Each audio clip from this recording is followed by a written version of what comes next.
Kapoy no?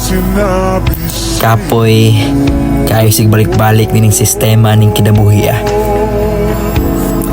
Pero one thing for sure nga akong na-realize, tibuok na ako ang kinabuhi. Ang pagpadayon mao'y solusyon sa tanan, dili ang paghunong.